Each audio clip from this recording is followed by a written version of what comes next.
Hello বন্ধুরা, welcome to trolley Bangla আড্ডা। বন্ধুরা, নতুন রূপে নতুন চরিত্রে আবারও পর্দায় ফিরছেন অভিনেতা সপ্তর্ষি মল্লিক। এবার কোন প্রজেক্টে ও কী চরিত্রে ধরা দেবে অভিনেতা, সেই সবই জানাবো তোমাদের এই ভিডিওতে। বন্ধুরা, ভিডিও শুরু করার আগে তোমাদের সবাইকে বলছি, এরকম এক্সক্লুসিভ নিউজ ও ভিডিওর জন্য টলি বাংলা আড্ডা চ্যানেলকে সাবস্ক্রাইব করে পাশে থাকা বেল আইকনটি প্রেস করে রেখো। চলো বন্ধুরা, জেনে যাক সম্পূর্ণ বিষয়টি বিস্তারিত। বন্ধুরা, এবার পর্দায় তারানাথ হয়ে ফিরছেন অভিনেতা সপ্তর্ষি মল্লিক।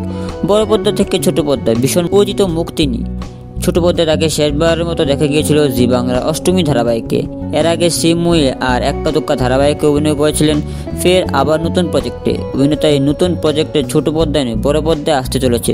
পর্দায় আসছে এক বাংলা ছবি, রবীন্দ্রনাথ ঠাকুরের মণিহারা, বিভূতিভূষণ বন্দ্যোপাধ্যায়ের তারানাথ, তান্ত্রিক ও মনোজ সেনের শিকার, এই তিন সাহিত্যিক গল্প নিয়ে আসছে এই ছবিতে বিভূতিভূষণ বন্দ্যোপাধ্যায়ের তারানাথ তান্ত্রিক গল্পে মাতো পাগলির চরিত্রে দেখা মিলবে অভিনেত্রী রূপাঞ্জনা মিত্রের।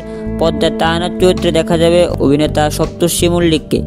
একেবারে অন্য রূপে ধরা দিতে চলেছেন এবার দেখার বিষয় তারানাথ চরিত্রে কেমন সাড়া ফেলে সপ্তর্ষি। তাহলে বন্ধুরা, সপ্তর্ষিকে আবার পর্দায় দেখার জন্য তোমরা কতটা এক্সাইটেড অবশ্যই কমেন্টে জানাও। আর ভিডিওটি ভালো লাগলে লাইক করে চ্যানেলকে সাবস্ক্রাইব করে পাশে থাকা বেল আইকনটি প্রেস করে রেখো। তো চলো বন্ধুরা, আজকের ভিডিও এখন শেষ করলাম। আবার নিয়ে এক্সক্লুসিভ নিউজ ভিডিও শুধুমাত্র টলি বাংলা আড্ডা চ্যানেলে। ধন্যবাদ।